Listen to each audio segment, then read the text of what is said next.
Hello বন্ধুরা, আমরা আজ পৃথিবীর সবচেয়ে বড় মরুভূমি সম্পর্কে কিছু অজানা ও অবাক করা তথ্য জানব। পৃথিবীর মানচিত্রে মরুভূমি বললেই আমাদের চোখে ভেসে ওঠে উত্তপ্ত বালি আর খাঁ খাঁ রোদের দৃশ্য।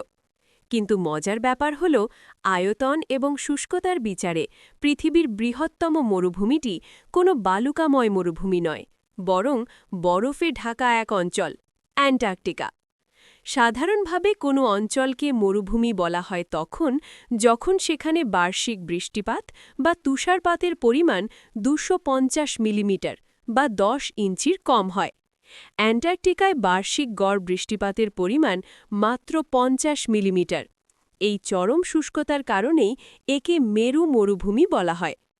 ভৌগোলিক অবস্থান ও আয়তন অনুযায়ী অ্যান্টার্কটিকা দক্ষিণ মেরুতে অবস্থিত পৃথিবীর পঞ্চম বৃহত্তম মহাদেশ।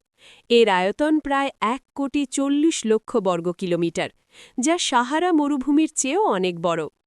এর মোট আয়তন প্রায় ১৪ লক্ষ বর্গ কিলোমিটার এবং এ মহাদেশের ৯৮% অংশ বরফে ঢাকা।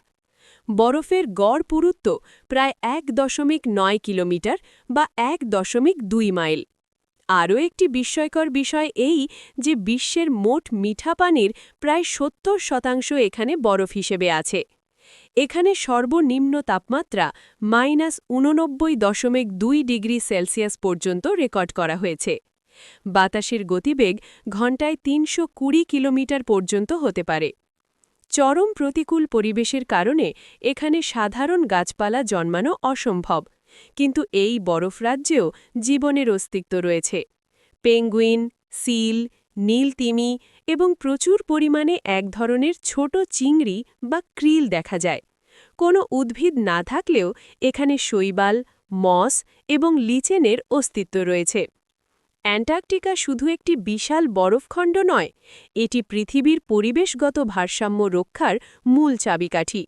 বৈশ্বিক উষ্ণায়নের ফলে এই বিশাল মরুভূমির বরফ গলে যাওয়া সমগ্র বিশ্বের জন্য এক বড় উদ্বেগের বিষয়।